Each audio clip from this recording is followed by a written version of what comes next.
Good afternoon to all.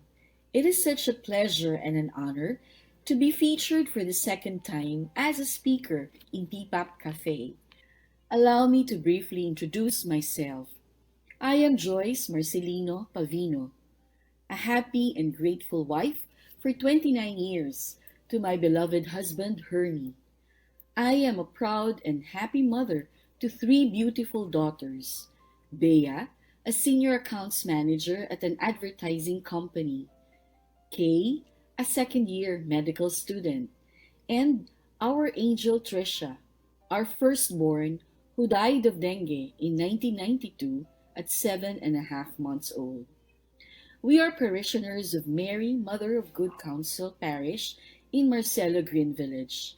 I am a member of the Ministry of Lectors and Commentators, and Hermie is a minister for Holy Communion in our parish. Hermie and I are the parish coordinators of the Commission on Family and chapter leaders in Couples for Christ, serving the parishes of MMGC and Padre Pio in Severina. Today, our topic is paragraph 226 of AMORIS LAETITTIA, which says, young married couples should be encouraged to develop a routine that gives a healthy sense of closeness and stability through shared rituals. These could include a morning kiss, an evening blessing, waiting at the door to welcome each other home, taking trips together, and sharing household chores. Yet, it also helps break the routine with a party and to enjoy family celebrations of anniversaries and special events. We need these moments of cherishing God's gifts and renewing our zest for life.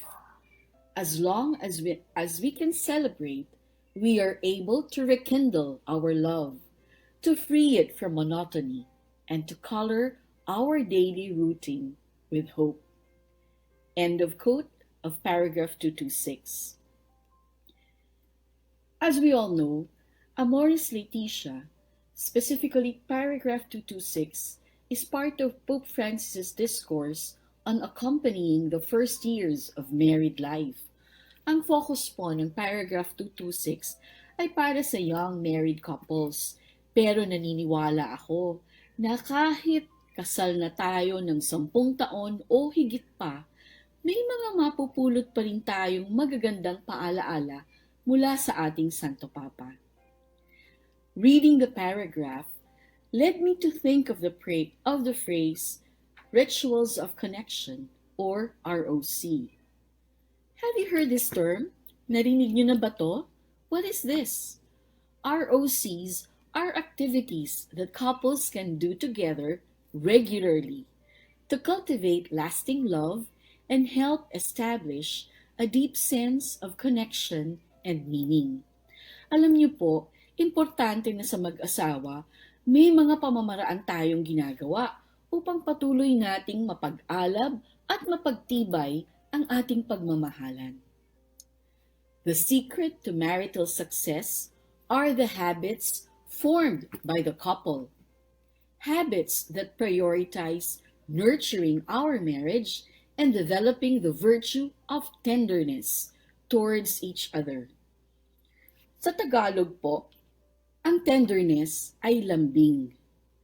Tenderness is cultivated over time and given life through daily rhythms and routines. Mga bagay na paulit-ulit nating ginagawa na kasama ang isa't isa. Pope Francis tells us that love needs time and space. Time, embrace, share, listen, gaze, appreciate, build. These are the key words that Pope Francis used. Time is needed to talk things over, embrace leisurely, share plans, listen to one another, gaze in each other's eyes, yan ang favorite ko, and appreciate one another. And lastly, build a stronger relationship. Lahat ito nangangailangan ng time and space. Kaya lang, kalimitan pag mag-asawa na, nahihirapan humanap ng oras at panahon para sa isa't isa. Often, the important gives way to the urgent. Let me repeat, ha? The important gives way to the urgent. Sample, tila ba hindi na mauubusan ng mga bagay na kailangang tapusin muna? Honey, wait lang ha, tapusin ko lang muna itong office reports. Babe, just a minute, okay? I will send these emails first and answer my phone messages. Ang dami. Love, papatulugin ko muna ang mga bata. Mamaya na lang tayo mag-usap. And this go on and on. Does it sound familiar? Mga kapatid, hindi po mauubos ang ating mga kailangang tapusin. Laging mayroong mga bagay na nangangailangan ng ating atensyon at panahon. In the meantime, as we attend to these urgent tasks, we may slowly be drifting apart, feeling resentment and frustration, unable to nurture our marriage and connect to each other in tenderness and love. Sadly, we frequently hear of couples who have simply become roommates, sharing the same room, magkasama ng isang kwarto, but unable to truly connect and notice one another. Napunta na lahat ng oras sa urgent, hindi na nabigyan ng panahon ang important. Since there will always be urgent tasks that need our attention, rituals of connection, or ROCs, as I mentioned earlier, can help a couple strengthen their marriage. Actually, I look on ROCs as safety nets and marriage protectors. Let me cite 3 important features of ROCs. First, commitment to spending quality time together. Tingnan po natin ha, where is that word commitment? Therefore, extra effort must be extended by both spouses. It will never work kung isa lamang ang palaging gumagawa. Kailangan pareho po nandun yung commitment to spend quality time together. Yung quality time will make up for the culture of busyness which is so prevalent nowadays. Hindi baling hindi ganun kahahaba ang oras na magkasama. Ang importante, these are quality time spent together. The second feature, creating daily or weekly rituals enable couples to build shared meaning. Shared meaning. Ang mga couples po who have this shared meaning in their routines are able to enjoy a deeper connection with each other. Kasi nagkakaintindihan sila bakit nila ginagawa ito, and there's meaning for both of them in whatever tasks or activities they do together. The third, carve out time to be together and spend time doing enjoyable activities that bring pleasure to both. Alam niyo po, importante kasi that we give value to presence. Yung nandyan tayo para sa isa't isa. As well as the diverse interests of spouses. Kasi syempre hindi naman pare-pareho ang gusto. So kailangan yung activities na ginagawa are pleasurable to both, hindi lamang sa isa. Months before our marriage in 1991, Hermie and I agreed that we will find a way to spend quality time together. We were both building up our careers, nagsisimula pa lang kami, and we realized that we needed to find ways to continue the romance and strengthen our marriage. Back then, Hermie, who is a civil engineer by profession, spent only 2 to 3 days in Manila because his work as a contractor was out of town. I was working then for a government financial corporation, and I was the youngest division chief. Naturally, we wanted to focus in our careers, to provide a stable future for our family. Very young family at that. Kaya may mga ROCs na sinimulan na namin. Kasi sabi namin, kailangan gumawa ng paraan. So we started with yung weekly lunch or dinner dates, DVD movie night. Wala pa pong Netflix noon, DVDs. Tapos may daily good morning and good evening or good night kisses pagka magkasama kami. Tapos we do couple prayer time and Sunday masses. And yung enjoy din kami bi-monthly grocery runs. Magkasama kami doing the grocery together. Later on, when the kids were born, we added other activities to our ROCs. We had weekly Sunday lunch with my parents kasi yung in-laws ko live in the province. Tapos annual family trips, short out-of-town getaways to the beach or the mountain, and family Sunday Mass. Hindi na lang kaming dalawa, we brought our family, our young family, with us. Every year, we also celebrate birthdays, anniversaries, Holy Week, Christmas, New Year, lahat yan. Tapos we give each other cards and gifts, kahit mga simple ones lang. 30 years married by May next year. And we are still doing these ROCs. Talagang napakalaking tulong po sa marriage namin ng rituals of connection. Despite our busy schedules, we committed, yun ang importante, committed kaming pareho to spend quality time together as a couple and as a family. We know that no two couples are alike, but happy couples have 7 common daily rituals or habits that set them apart. Let me share them with you. The first, start our mornings off right. Let us connect with our spouse every morning before we go off in different directions.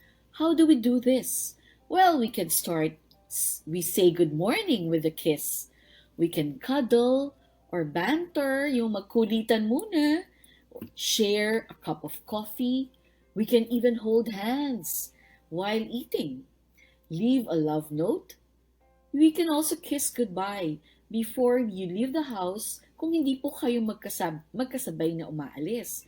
Pero kung magkasama naman na pagpunta ng work, di mas lalo maganda kasi you can be together for a longer period of time. Napakasarap if we start our mornings na meron tayong something we do together as a couple and yung spouse natin kasama natin as we start the morning. Second, we can do casual check-ins throughout the day. Ano ba ibig sabihin nito? Well, you can text or call just to ask how your spouse's day is. Pero, take note ha, kailangan short but sweet. Kasi po, wag naman yung sobrang haba, naubos na lahat ng oras niya, kababasa at kasasagot ng inyong mga tawag or text messages. E di mag-overtime siya.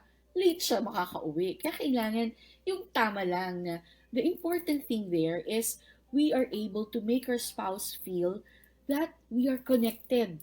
Kahit po hindi tayo magkasama ng ating lugar, workplace, but there is that connection because we know what is happening to each other all throughout the day. Third, meet and greet after work. O, natapos na yung ating work or whatever activities we did for the day, magkikita na ngayon tayo sa bahay or wherever you plan to meet up.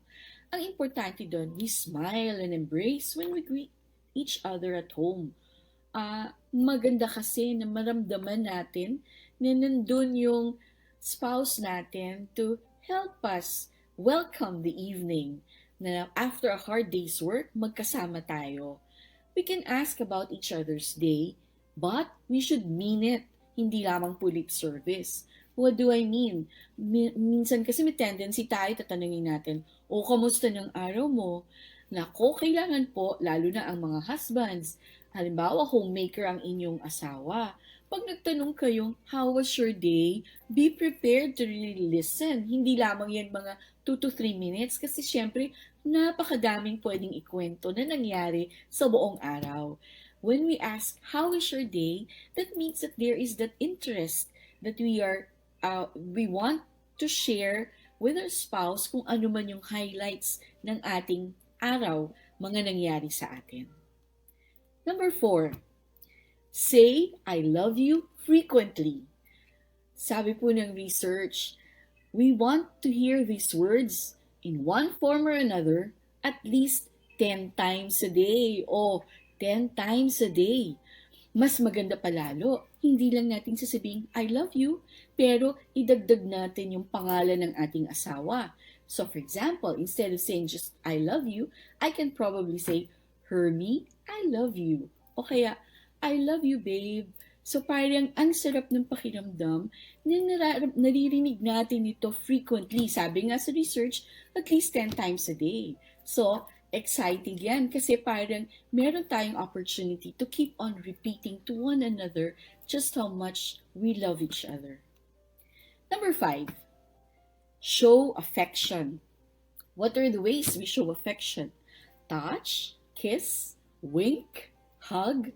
Marami pong ways para natin mapakita na talagang mahal natin ang isa't isa at importante ang ating spouse sa atin. I'm sure we can find other ways, creative ways of showing our affection. Number 6. Ito, exciting din to. Night or bedtime routine. Ano mga pwede natin gawin just before we go to bed? Well, you can brush your teeth together, you can shower together, you can go to bed at the same time. If possible, kasi minsan magkaiba talaga ang oras, ano? You can pray together. You can touch, kiss, and then you say good night and thank you for this day. Napakasarap kasi na you started your day, good morning, and then mag-e-end ng day, good night, thank you for a beautiful day. Tapos meron pa akong isang tip. After saying good night, you close your eyes. Tapos you think of 5 things you love about your spouse. Bakit ba natin mahal ang ating asawa? Let's try to vary this every night kasi I'm sure marami naman talaga yan na reasons kung bakit natin siya mahal. You'll be surprised na when we do this on a regular basis, we feel very happy, very grateful. And yung mga maliliit-liit na bagay, hindi na natin yung bibigyan ng masyadong attention kasi nare-realize natin just how special and how perfect our spouse is for us. Pinili ni Lord para sa atin. Number 7, do nice things for each other. Let us practice small acts of kindness. Maging mabait tayo sa ating asawa. Sabi po, a happy couple is defined as 2 people who want the best for their spouse and, ang importante, show it. Bawal po ang sasabihin natin, alam mo na yan, hindi ko na kailangan ipakita pa. Let me tell you this, yung mga nagsasabi ng ganun, kailangan po ipakita natin na mahal natin ang isa't isa, ang ating kabiyak sa bawat pagkakataon na maibibigay sa atin. Huwag nating gagamitin na excuse na alam na niya yon, so hindi ko na kailangan gawin. No, each day we can do nice things for each other. If we can slowly practice these 7 daily rituals or habits with our spouse, we can be sure that in time, our marriage will be stronger, happier, more fulfilling. Lahat po tayo alam natin, walang perfect marriage because we are all imperfect. We are sinners. But we can work towards a happy marriage. In conclusion, Pope Francis teaches us in paragraph 226 that it is valuable, napakahalaga po, to begin married life with a set of simple but intentional commitments. Sinasadya, intentional, to ensure that amidst difficulties and busyness, couples can be guided by rhythms and routines, paulit-ulit na mga gawain that make time and space for the relationships that matter most. Let us always remember, daily rituals cultivate lasting love.